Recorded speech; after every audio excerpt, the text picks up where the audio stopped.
BBA, BCA, BCom computer కోర్సులో 100% placement లభించే ఏకైక డిగ్రీ కాలేజ్ కూకట్పల్లిలోని ఐక్రియేట్ డిగ్రీ కాలేజ్. నమస్తే, వెల్కమ్ టు సుమన్ టీవీ. బహిరంగ మార్కెట్లో నిత్యావసరాల ధరలు పెరుగుతూ ఉండడంతో వీటిని నియంత్రించేందుకు కూటమి ప్రభుత్వం చర్యలు చేపడుతోంది. కొన్ని నిత్యావసర వస్తువులను రేషన్ షాపుల ద్వారా సరఫరా చేయాలని చంద్రబాబు ప్రభుత్వం నిర్ణయించింది. ఈ క్రమంలోనే రాష్ట్ర వ్యాప్తంగా రాయితీ ధరలపై పంచదార, గోధుమ పిండి, కందిపప్పును సరఫరా చేయబోతున్నారు. ఈ మేరకు ముఖ్యమంత్రి చంద్రబాబు నాయుడు పౌర సరఫరాల శాఖను ఆదేశించారు.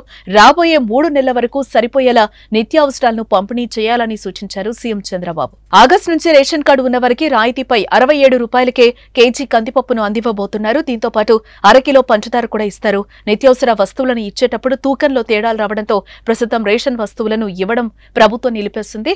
చంద్రబాబు ప్రభుత్వం అధికారంలోకి రాగానే పౌర సరఫరాల శాఖపై ప్రత్యేక దృష్టిని సారించింది. పౌర సరఫరాల శాఖ మంత్రిగా మనోహర్ రాష్ట్ర వ్యాప్తంగా విస్తృతంగా తనిఖీలు నిర్వహించారు. సమస్యలన్నింటినీ పరిష్కరించి వచ్చే నెల నుంచి సరుకులను ప్రజలకు అందివ్వబోతున్నారు.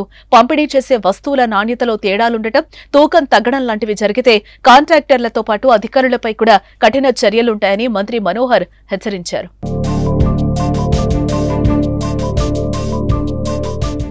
సుమన్ టీవీలో మీ పర్సనల్ అండ్ బిజినెస్ ప్రమోషన్స్ కోసం కింది నెంబర్కి కాంటాక్ట్ చేయండి.